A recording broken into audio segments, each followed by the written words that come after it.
Ciphers of Time, Awakening the Legacy. Chapter 13, The Kidnap. The first rays of dawn had barely kissed the sky when Vishwas dialed the number etched into his memory, a line directly to Guruji in Rangala, Sri Lanka. A symphony of crickets and the rustle of leaves provided a natural cadence as he waited for the call to connect. "What?"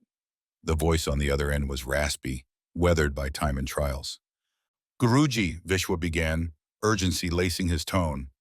"The brothers, Manu and Shantanu, on their way to the ashram. It is time we set course for the place where it all began." There was a pause, thick with unspoken anticipation before Guruji's reply came, firm despite the frailty that age had bestowed upon him. "Understood," he said simply, and the line went dead. Hidden amidst the dense forest of Rangala, a tent stood as a solitary speck of civilization.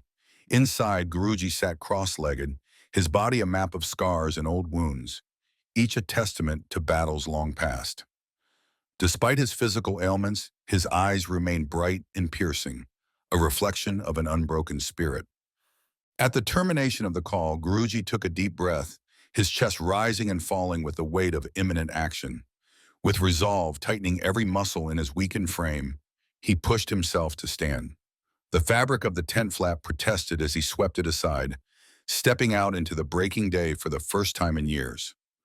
As soon as he emerged from his seclusion, his guards, who had been vigilant and unwavering in their duty, suddenly became alert and attentive.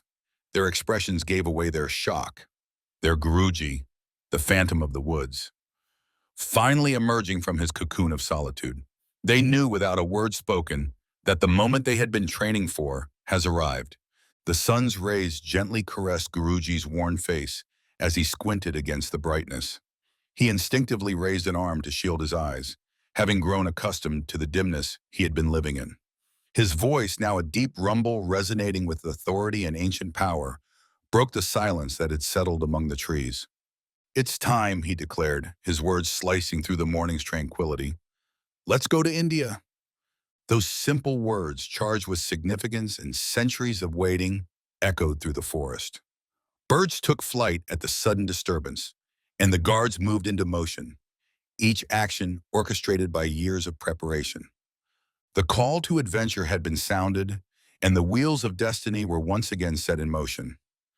Dawn's early light bathed the ashram in a serene glow as Manu and Shantanu approached, their hearts heavy with the weight of a journey they scarcely understood. Vishwa stood concealed within the shadows of the quarter, watching as the brothers approached the entrance. Just as the pair stepped onto the sacred grounds, a van came out of nowhere, blaring its horn and barreling towards them at high speed. It stopped suddenly, almost hitting them with its menacing presence. Relief washed over Manu, fleeting and fragile, as he realized mere inches had saved them from being crushed. But before the feeling could fully settle, rage consumed Shantanu, drawing him forward like a moth to a flame, his protective instincts flaring alive. "Shantanu, wait!" Manu's warning was lost in the chaos as Shantanu approached the driver's door. Suddenly he felt a prick on his neck, and a wave of dizziness overcame him.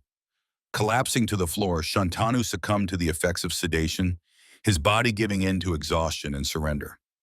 Manu's feet pounded the earth, his every stride an urgent plea to reach his fallen brother.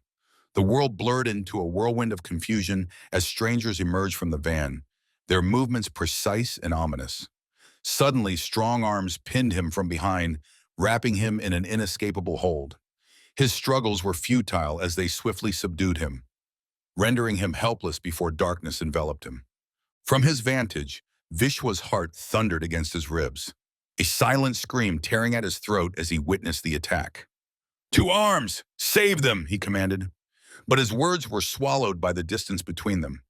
The van, carrying the unconscious brothers, vanished down the winding road, leaving behind only the dust of its passage and Vishwa's mounting despair. Vishwa felt his legs give way beneath him, and he crashed to his knees. "I'm finished. I'm finished." His voice quivered, each repetition a mournful lament for his defeat. The other disciples gathered around him, their outstretched hands intended to offer solace. But Vishwa was beyond comfort. His fists pounded the earth relentlessly, each strike echoing the agony that consumed his soul. His followers gathered around, exchanging uneasy glances as they beheld a side of Vishwa they had never seen before, a man adrift in the currents of events beyond his control. "Stop wasting time," Vishwa's voice thundered, a sharp urgency in his tone as he commanded his followers to go search for the brothers immediately. As Manu slowly regained consciousness, he felt the swaying motion and musty smell of a moving van. Struggling to open his eyes, he realized that he and his brother were trapped inside, unconscious for an unknown amount of time. Bound tightly with duct tape, he couldn't move or speak. Fear gripped his chest as he saw his brother Shantanu, awake and crying silently. Tears streamed down Shantanu's cheeks, dampening the tape sealing his mouth. But fear is not the only cause for Shantanu's tears. It's also the horrifying memory of what he saw in the van before succumbing to unconsciousness earlier that morning. The van lurched to a stop, its brakes crying out in protest. The back doors flung open, flooding the cramped space with harsh daylight. Rough hands dragged them out, Manu's mind reeling from the abrupt shift.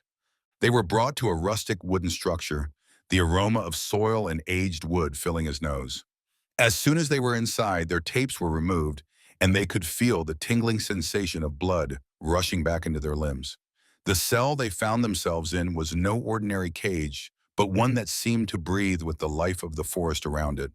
Intricate carvings adorned the walls, depicting scenes of mythological splendor, gods and demons locked in eternal struggle. It felt divine, almost sacred, yet the iron bars on the window reminded them of their grim reality. They were left alone, the door locking behind their captors with an ominous click. Manu and Shantanu exchanged glances, a myriad of questions flickering between them, each as lost as the other in this unexpected chapter of their journey. The hush of the forest seemed to lean in closer as Manu flexed his fingers, feeling the lifeblood pulse back into his limbs. The carvings on the cell walls, intricate and reverent, held their gaze, tales of valor and myth etched into the very grain of the wood. "Brother," Shantanu whispered, his voice a hoarse rasp against the silence. They were together, yet everything felt disjointed, as if reality had skewed off its axis. Before Manu could muster a response, the door creaked open. Two figures emerged from the light filtering through the trees outside, a stark contrast to the dim serenity within their wooden prison.